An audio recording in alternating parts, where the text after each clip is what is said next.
every American citizen must have an equal right to vote. The administration of elections is primarily a state and local responsibility.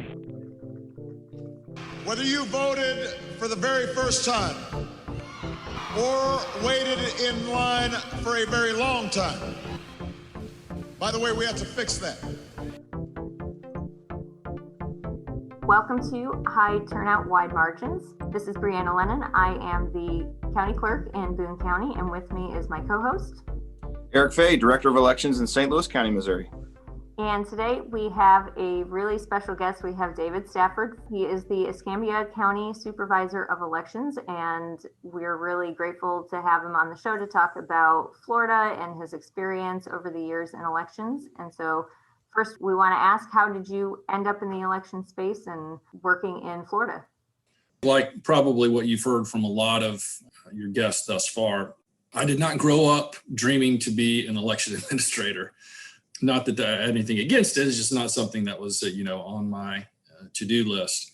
I come from a family of public servants. My father worked for the federal government actually still does. He's semi-retired.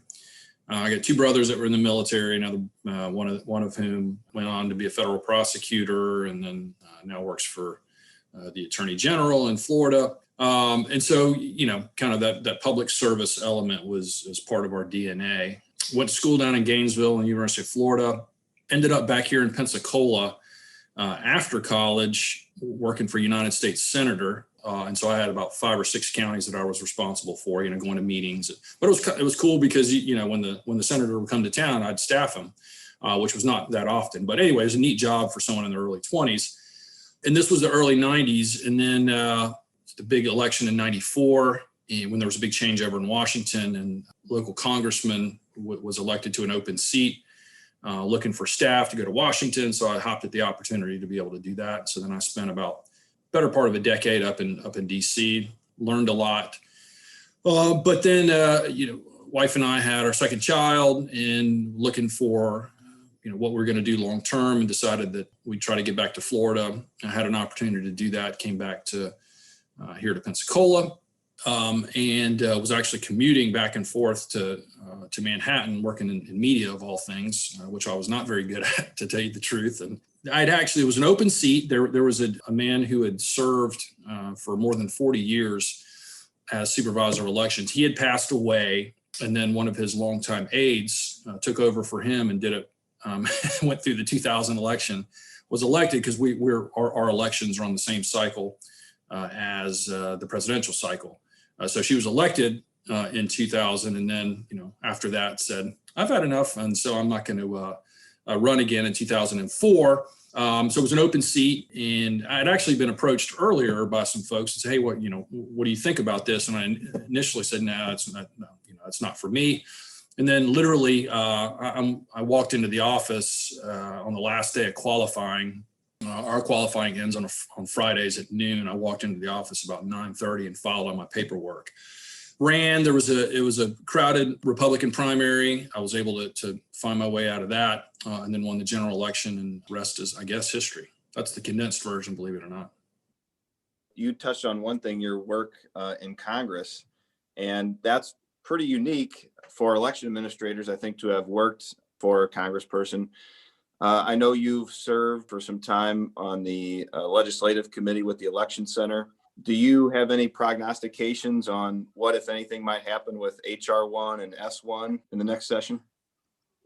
Yeah, I think it's been helpful. I think perhaps somewhat of a unique perspective, although there's a ton of people out there that know a lot more about legislation than I do. But anyway, I think it's been helpful to me just in my ability to do my job, seeing the other side of it, having run campaigns or helping run campaigns, and serving in the legislative branch.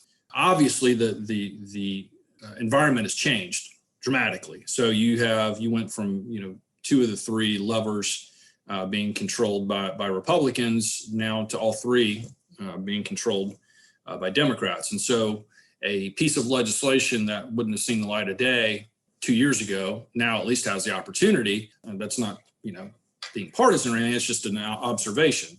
So The question is for me personally is, I don't think, and even the people we heard, the staffers we heard from both sides that came and talked to the JULC, huge comprehensive, what I call a kitchen sink bill like HR 1. In that format, I don't think anybody realistically thinks that something like that has a realistic chance of making it through both houses and getting signed by the president. Certain elements I do think are going to get some attention and some movement. And I would think that you look to elements that like security, where you've seen some bipartisan consensus in the past. It just haven't materialized into making it out of the Senate and onto the president's desk. So that's one of the sections that I would, items that I would look for. The other one that starting to hear a lot more about is the Voting Rights Act. And that may, again, not have any great insight, but just as a gut, I would think that that's probably going to get some attention perhaps early on to try to get some movement with the Voting Rights Act. I guess the John Lewis bill. I don't know that it's been reintroduced yet in this Congress, but I would think something like that would be something that they would try to move pretty quickly. And then, then everything else. And then also the misinformation, disinformation, which is broader than just elections, but, and that's trickier in how you sort of legislate on that. So I know there hasn't been a whole lot of federal legislation in recent years. For example, the Election Center's Legislative Committee has been, it's been relatively quiet there. From your experience in Congress and from your experience working as the Supervisor of Elections and, tracking legislation at the federal level, what role, what impact can local election administrators have on the process? They're obviously an important element. Having relationships, you hear this all the time, having relationships with your legislators. One of the things that just sort of the basics on, because you get people that lobby you all the time, we would even have a sort of an unwritten rule that anybody from the district had priority over anybody else sitting around waiting to see the congressman or their members. And so, I would encourage all the local election administrators out there, if you don't currently have a relationship with your member of Congress, it's obviously a lot easier for a House member than perhaps a United States Senator, just because you have a greater opportunity to get FaceTime with them or their staff. Their staff's obviously an important element as well, because they're the ones that are charged with, hey, advise me on this bill. What does this bill do? Who's going to like it? Who's not going to like it, et cetera. And that's the person you're going to hopefully be able to get on the phone if you've got a big concern. So it's extraordinarily important. The staff of the relevant committees of jurisdiction, the administration, House Committee on Administration, Senate Rules, they're important, really important, because obviously they're the ones that help formulate that policy at the behest of their members. And, they're an important part of the process. And so to the extent that you can converse with those folks and let them know that, your point of view. And then you got the organizations, you got NASA Election Center, the state associations are all important. But, then you've got all these other folks out there. The elections are always unique. I tell people because, every person that's ever been elected is in some form or fashion an expert in elections, right? Because they knew enough to be able to get elected, and they have a personal connection to election legislation for that very reason. I mean, they may not be affected by agriculture policy or housing policy or something like that, but literally every elected member of Congress and state legislator is in some form or fashion affected by how elections are conducted. So they've got a built-in personal interest in election legislation. Since you did go from working on the broad level policy stuff, working on legislation, and now you're in the implementation world, has that changed your view and the way that you've approached talking about federal legislation or trying to talk to lawmakers about how these things actually work once they get down to the ground level?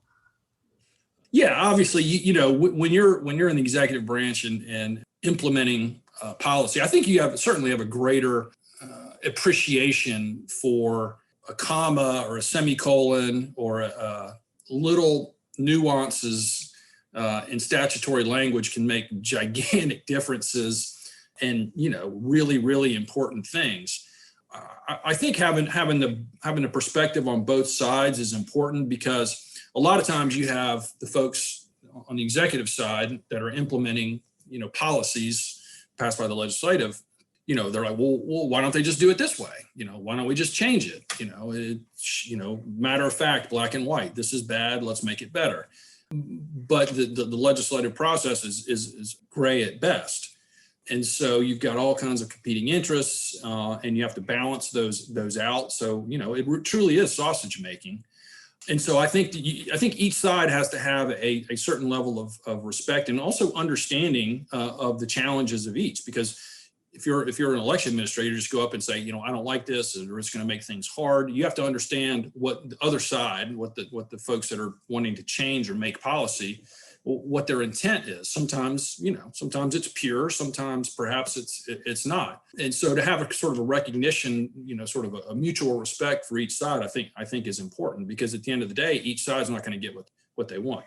Election administrators are not going to be able to write the election bills to the extent that, they would like to. And hopefully the legislators are not going to, just sort of dispose of any concerns or interests of those that have to actually implement the laws that they pass. And so it's a give and take. Sometimes it skews one way a little too much than the other, but ultimately I think that, the system works. In my view, most of the important legislation as it relates to elections is done at the state level. If you think about the big pieces of federal legislation, other than, over $1 billion for elections over the course of the last 3 years, and then the CARES Act money, we've utilized those to great effect here in my county and in our state. But if you look back, basically the last real big piece really was HAVA. And then before that, it was NVRA. And then you see, I think all three of us know that there's, huge room for improvement, particularly in NVRA, just to modernize it. But you see, it really hasn't been touched since the mid-90s when it was passed. So I know one thing the listeners would love to know, at least I would. How good did it feel in 2020 for Florida not to be Florida? I know that's a really mean way to put it, but Florida has just been through the ringer, not only in 2000, but also in 2018. And you had the vantage point of, not being necessarily in your current role, but being around the elections in Florida in both 2000 and 2018. Do you think Florida made good progress in the issues and recounts, things like that, in that time? Did they spend their time wisely? We obviously, I think, have a unique perspective here in Florida, just because we've, whatever you want to call it, redheaded stepchild, laughing stock, joke, whatever. And then we sort of, we've known for a long time that, at least in recent years, that's undeserved. But whatever, it's worth, it's not worth spending the time. We just kind of keep our heads down and try to do our jobs. So that part of it really, for most of us in Florida, doesn't really bother us, having that sort of reputation. Sometimes, you benefit from low expectations as well. But we've made tremendous progress. The other thing I'll say is I sort of always caution my colleagues, when they start going down that path, I said, just be careful, because we all go to the same kind of meetings, and you, particularly if you're maybe having a cocktail after the meetings and you're all sitting, having a casual conversation. And we heard a lot of this, particularly in the mid to late 2000s. And it was sort of like once the people let their guard down, like, thank God it was you guys and not us, because I think everybody saw, the other 49 states saw what we went through in the aftermath of, during and in the aftermath of 2000. To some level, we're like, thank goodness, that kind of scrutiny was not, trained on us. And so I think, clearly through HAVA, the whole country benefited from the reforms that happened after 2000. So we had parallel tracks. Florida did their own election reform in addition to HAVA, and they kind of went on parallel tracks. But the important thing is we kept sort of tweaking the system over the years. Sometimes the legislature did things that we didn't like, and quite frankly, we told them, said, this is probably not a good idea. Here's why. And sometimes they've come back and reverse course. Sometimes they've done things that against what we've advised them, and they're still in the books, and the world didn't end. Because again, a lot of times there's competing interests. So we have come a long way. You have to remember, in 2018, we did 3 statewide recounts. Okay, never been done in the history, as far as we know, in the history of the country. And that was the first statewide recount that we had done since the 2000 election. So it was a huge test for us and for the system. And, you know, what I would say when people asked me at the time, I said, you know, it was stressed, but it held. And to their credit, the legislature did make some tweaks after the 2018 election to improve things. You know, there was a couple issues in a couple of counties, but if you look overall, a state the size of us with the incredibly condensed certification deadlines and recount timelines that we have to be able to do 3 recounts in that period of time was, you know, what I think was fairly universally considered a success. And so the other part of, I think, our success, and if you want to call it that, in 2000 was our system was built to be able to handle something like a global, you know, an unexpected global pandemic. Why do I say that? Well, if you all know Charles Stewart's snow globes, right? So if you look at the 2018 version of that, the state that was most in the center, so, you know, equally divided among the 3 methods of casting a ballot, Florida was almost dead center. They were closer to the middle than any other state. Now, after 2020, we moved sort of down to the left quadrant, which was down more toward, like everybody did, towards vote by mail. But our system was built. So we have huge counties like Miami-Dade with, you know, over, you know, we have 3 or 4 counties now with over 1 million voters. And then we've got tiny little counties like Lafayette and Liberty with, you know, 5, 6, 10,000 voters. So but we have a system that can accommodate that. And so for us, it was like, just me personally, it was a matter of just scaling up our vote by mail operation, because we've had no excuse vote by mail for 20 years. And so we know how to run elections with large numbers of vote by mail ballots. And one of the things, and this is more a philosophical thing from the legislature standpoint, is they front load everything. So we're able to be finished pretty quickly. Part of that is we're allowed to start processing our vote by mail ballots 3 weeks before election day.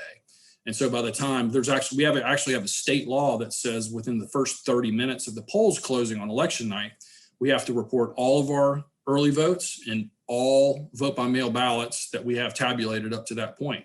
And so literally within 30 minutes in this election, you know, 75% of the votes cast were reported within 30 minutes of the polls closing. For better or worse, that other states don't do it like that. They have more of a post-election period. And I think that's where a lot of the controversy and questions arose, was during that post-election period. In Missouri for 2020, because of all of the issues with the mail, our Secretary of State allowed everybody that was military or overseas to electronically transmit their ballot back. But that was completely within the discretion of the Secretary of State, so that probably won't apply to future elections. And that, I feel like that's kind of indicative of the patchwork of military and overseas services that a lot of the states have to provide. So I was wondering if you could kind of dig into where you've seen it move over the last few years and where you think it's going in the future. We're one of the top 10 counties in the country for concentration of UOCAVA voters. We've got Naval Air Station Pensacola, which is basically where every aviator comes through the Navy, comes through Pensacola. And now we've gotten a lot of joint operations here. So we had a tremendous military presence. And so we've got a large UOCAVA population. So it's important to us. But yeah, it has obviously changed, you know, from a federal perspective, when Congress passed the MOVE Act, you know, it kind of married up with a lot of things that we were already doing. So we didn't have to make any huge changes legislatively or administratively to be able to comply. But, you know, you still have a challenge. One of the scary things, again, with everything that's gone on with this election, one of the scary things that you know, we were able to avoid to a certain extent was the issue with the postal system. You know, that was a early, I think late 2019, early 2020, you know, basically looked like the whole international postal system was basically going to shut down for U.S. mail. And that was terrifying, because we're a state that if you're overseas, you can fax back. We can't receive email ballots. So the majority of our overseas voters still return their ballots via paper. And so, you know, it was a big issue, and there just wasn't too many great options, because I don't think our governor or secretary felt like they had the ability. And I'm not a lawyer, just as a disclaimer, I probably should have said that from the beginning. but I don't think that they felt like they had the authority to change something like, okay, well, you can do electronic email or some other form of electronic return. Anyway, they didn't. So that existing system was there. We've actually had a bit of a history in Florida dating back to late 80s, early 90s. There was a case brought in federal court where at the end of the day, there was a consent decree that allowed for UOCAVA ballots from overseas to be accepted up to 10 days past election day. And that was one of the issues in 2000, was the fight over those late arriving ballots and if they had postmarks or didn't have postmarks. But that's something that was been recognized, that we've made accommodations for UOCAVA voters in Florida for some time. And then, again, they've tweaked it up to now. But still, I'm involved with CSG Overseas Voting Initiative, the cooperative agreement between FAP and CSG to help look at ways to improve the experience for UOCAVA voters around the world. There's still certainly some room for improvement. And if you look at something like had we not been able to pull the rabbit out of our hat with the UPU, and there was a significant population that really didn't have any great options to be able to cast their ballot. And the age-old question, you mentioned that your electronic return, is that still somewhat of a third rail? You have we could have to do a whole show just on that, but at some point you got to balance out the ability for that voter, that forward deployed voter that may not otherwise have an opportunity to participate in the election, if they don't have that opportunity, if they would not have that opportunity to have some form of electronic return. So the question is it's a risk analysis, and I know there's thousands of security experts that are way smarter than me and know a lot more about network security and all that than I do. But at the end of the day, I have to be an advocate for my voter. Who calls me or emails me and says, I can't get this ballot back in time via mail, or what are my options? And you have to tell them, really, these are your options. In my mind, there's still work to be done to be able to try to make sure that those voters that are in that position have the opportunity and to participate in the election to choose their commander in chief, among other things. And so we need to be bending over backwards and looking under every rock for every available opportunity within reason. Again, that takes into consideration the risk aspect to ensure that voter can vote. So if you're just fax and paper ballot return for your UOCAVA voters, I assume you get a pretty high amount of FWABs or federal write-in absentee ballots. Is that correct? Tons of FPCAs, tons of FWABs, tons of fax ballots back, and so we have a huge duplication. That's one of our biggest challenges. Even the ones that come back in the mail still have to be duplicated, because what I guess was unsaid was that we do have a electronic delivery system to all UOCAVA voters, all absent military and civilian overseas voters. So the transmission to the voter is not an issue because that's instantaneous. The challenge is always on the back end. So yeah, we get all kinds and sorts, and so we've honed our processes over the year. I remember there was one election that it just came up and bit us. I think it was a presidential, maybe in 12. That just the volume of ballots that came in the last day or two that needed to be duplicated was so huge that really it was a huge, we were working around the clock, didn't go home, I don't think, on election night, or maybe we did. Finally, my judge got fed up because the state was telling us we had to stay, and the judge is like, nope, we're leaving. These people need at least a couple hours of sleep. So that was one of the things. And so we put in procedures to stay a little bit ahead of that. But you've got, that's an issue. You look at, say, a county like Duval County, much bigger than we are. Again, a significant, or Hillsborough County, significant military populations there too. And so that, the volume is great there. So that's something you always have to contend with, is, those late arriving ballots, having to get those in a position where they're able to be tabulated. And again, keep those, as I mentioned earlier, Florida is very intent on as many ballots as possible being received by 7 p.m. on election day, and then reported quickly thereafter. And I don't see that changing. If anything, I think that point of view, for better or worse, has been reinforced by this last election. I think you're starting to see other states maybe head towards that method versus post-election period. Again, whether you think it's a good idea or a bad idea, I think that's just a fact is what you're starting to see. The duplication issue is the main reason I asked the question about FWABs. Duplication for any election administrator is painful. It's labor intensive. A few years ago, we bought some software to kind of automate it. How do you deal with duplication in your office and some of the other large Florida counties that you know of that have those large UOCAVA populations? How do they handle that kind of volume? It's tough. I was on a call yesterday. We were talking about listening to some other, I think it was Orange County, California, was talking about that. I guess they have a system that automates at least part of it.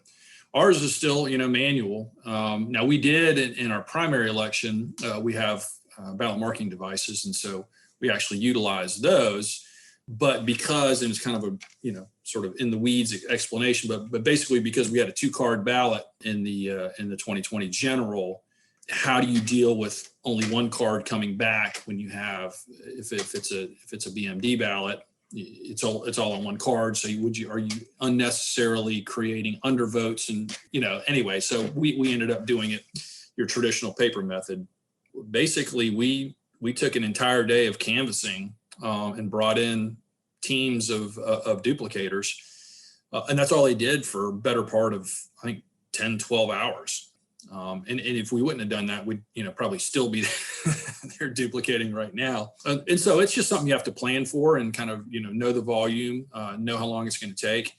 And then, at least what we do is then our 3-person canvassing board literally looks at every single one of the originals against the duplication to ensure that that they were done correctly before they're tabulated. So that's a huge challenge for the canvassing board as well, because even if it takes a minute or 30 seconds to go through a ballot to compare it, you start adding that up, and it takes a tremendous amount of time. So it's just something you have to plan for. But I've seen different options for automating that process, and I think a lot of them look good. And I've seen some of them in practice.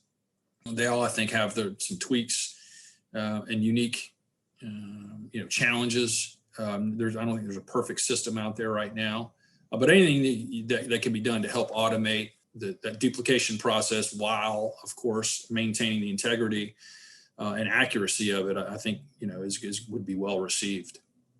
There's nothing more frustrating than duplicating ballots. When you get to the end, you mark the wrong choice and start over.